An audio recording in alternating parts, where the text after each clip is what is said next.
Você já refletiu que a fé, tida como fonte de consolo e salvação, pode ter sido moldada para explorar sua confiança e manipular sua mente? Essa é a denúncia direta, fria e profundamente desconfortável feita por James Randi com a frase: religião é uma forma de fraude organizada em grande escala. Essa afirmação não é apenas um ataque gratuito. É uma crítica construída por um homem que passou a vida desmascarando impostores, falsos profetas e mecanismos de manipulação psicológica que se disfarçam de espiritualidade. Randi não se opunha à busca por sentido. Ele se opunha aos que vendem mentiras como verdades sagradas. Nos próximos minutos, você vai acompanhar 7 reflexões contundentes sobre como a religião organizada foi, ao longo da história e até hoje, usada como estratégia de fraude emocional, financeira e existencial. Este vídeo não nega a espiritualidade. Ele expõe a indústria que se formou ao redor dela. Contextualização da vida de James Randi. James Randi nasceu em 1928, no Canadá, e ficou conhecido mundialmente como o Incrível Randi. Iniciou a carreira como ilusionista, escapista e mágico, mas se destacou ao dedicar sua vida ao ceticismo e à investigação de alegações paranormais, místicas e religiosas. Fundou a James Randi Educational Foundation, que oferecia um prêmio de $1 milhão a qualquer pessoa que conseguisse demonstrar, sob condições científicas, qualquer fenômeno sobrenatural. Ninguém jamais venceu o desafio. Randi desmascarou médiuns, curandeiros, gurus, evangelistas de TV e líderes religiosos que exploravam a fé e a vulnerabilidade humana. Sua missão era clara: proteger as pessoas da fraude e incentivá-las a pensar criticamente. Mesmo sob ataques da indústria da fé, Randi permaneceu firme na sua proposta de educação racional. Principais obras de James Randi: Flim Flom, Enganações, Ilusões e Fraudes. Obra seminal em que Randi expõe algumas das maiores fraudes populares, desmontando fenômenos paranormais, astrologia, espiritismo e os truques usados por líderes religiosos para enganar seus seguidores. Cada capítulo é uma aula de pensamento crítico e um ataque frontal à indústria da fé manipulada. Os curandeiros da fé. Neste livro, Randi analisa os chamados curandeiros espirituais, especialmente nos Estados Unidos, revelando com precisão cirúrgica como esses falsos profetas exploram a vulnerabilidade dos doentes. O livro revela truques de mágica usados para simular curas, manipulação emocional em massa e as fortunas acumuladas por meio da dor alheia. Enciclopédia das alegações, fraudes e embustes do ocultismo e do sobrenatural. Um compêndio definitivo sobre fraudes espirituais e religiosas. De seitas que prometem salvação por depósito bancário, a médiuns que fingem conversar com mortos usando técnicas de leitura fria. Randi organiza os maiores embustes da era moderna em ordem alfabética, com explicações claras e desmascaramentos precisos. Essas obras não são meros ataques céticos. São defesas firmes da razão em um mundo contaminado pela desinformação sagrada. Representam resistência intelectual diante da mentira travestida de milagre. 7 reflexões com exemplos reais. Curas pela fé e o lucro da ilusão. James Randi desmascarou Peter Popov, televangelista que alegava receber revelações divinas em tempo real. Na verdade, sua esposa transmitia as informações por rádio, colhidas previamente de fichas preenchidas por fiéis em desespero.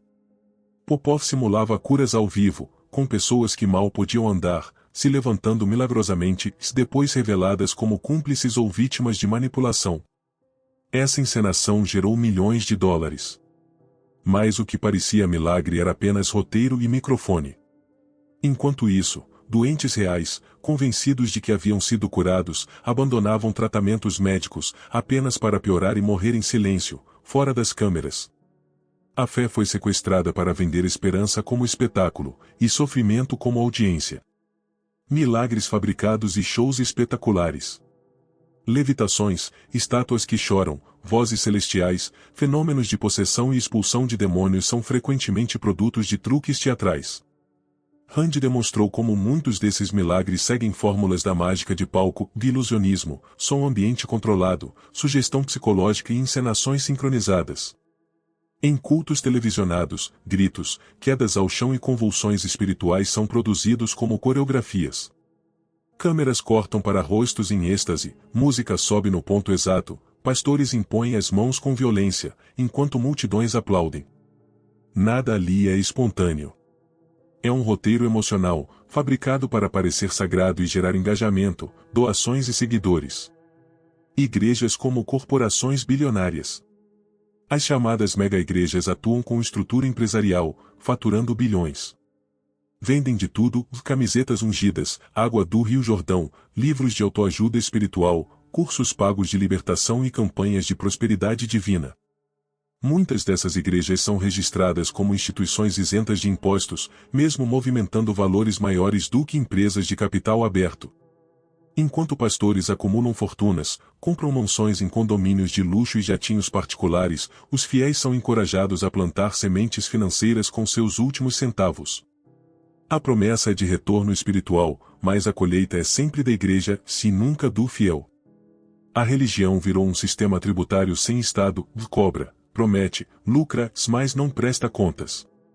A indústria do apocalipse.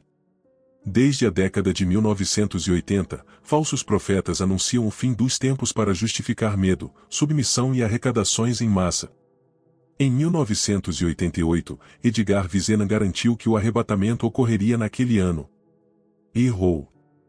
Repetiu em 1989, 1993 e 1994.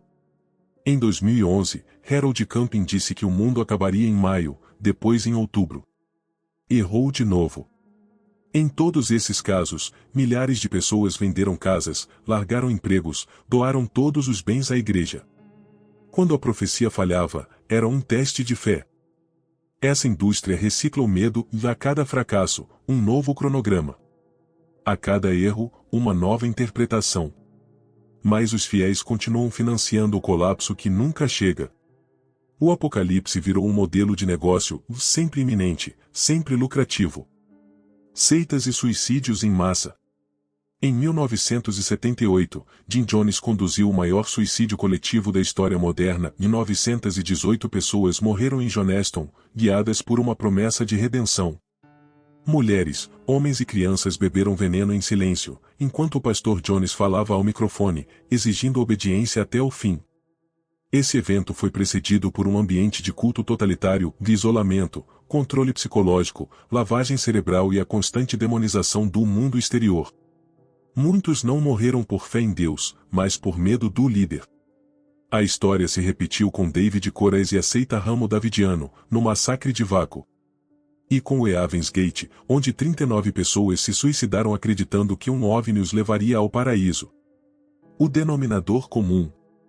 Fé cega em figuras carismáticas que eliminaram a dúvida, o pensamento crítico e o direito de dizer não. Religião como escudo para a impunidade.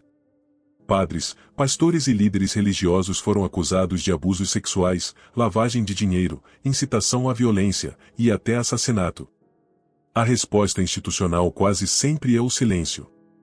Em vez de punir, transferem o acusado para outra paróquia, outro estado, outro país.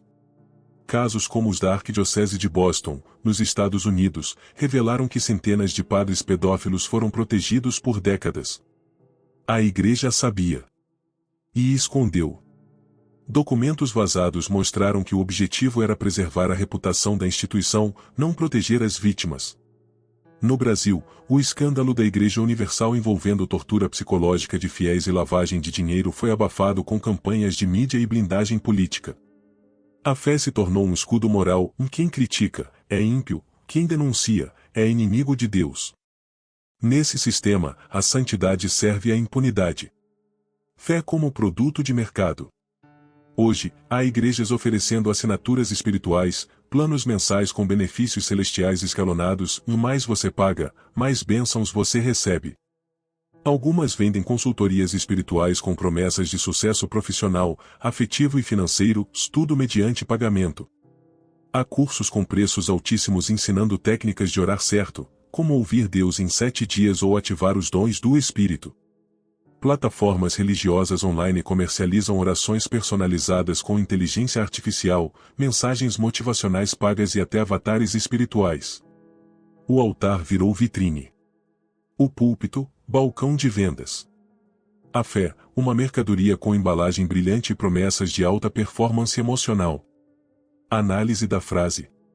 Religião é uma forma de fraude organizada em grande escala. Essa frase é uma acusação radical ao uso institucional da fé para manipular massas e lucrar com a credulidade popular. James Randi não ataca a espiritualidade individual, mas denuncia um sistema estruturado para enganar. Sua crítica não é espiritual, é ética, científica e política. Ele afirma que, ao invés de libertar, muitas religiões organizadas foram desenhadas para prender. A fraude que ele denuncia não se limita a truques de palco, mas se estende a promessas de salvação, discursos de culpa, manipulação emocional e enriquecimento de poucos à custa do sofrimento de muitos. Ponto de vista. A frase de Randi é um alerta. Um pedido para que cada um olhe com atenção para aquilo em que deposita sua fé. E, mais do que isso, que olhe para quem lucra com ela. As perguntas que essa afirmação nos obriga a encarar são desconfortáveis. A religião que te ensina a amar também te ensina a temer quem pensa diferente? Quantas vezes líderes religiosos enriqueceram pregando a humildade? Até que ponto a fé foi transformada em mercadoria por instituições sagradas? Quem fiscaliza os que falam em nome de Deus? Será que o sagrado precisa mesmo de marketing, ameaças e coleta automática de dízimos? Essas perguntas não são ataques à espiritualidade. São instrumentos de defesa da razão. E talvez, uma forma de impedir que a fé continue sendo explorada por quem vive da sua ingenuidade. Se esse conteúdo te fez pensar, curta o vídeo, inscreva-se no canal Ensinamentos Brilhantes e compartilhe com quem precisa refletir sobre o uso da fé na sociedade. Aqui, não combatemos a busca por sentido. Combatemos os que lucram com ela. Até o próximo vídeo.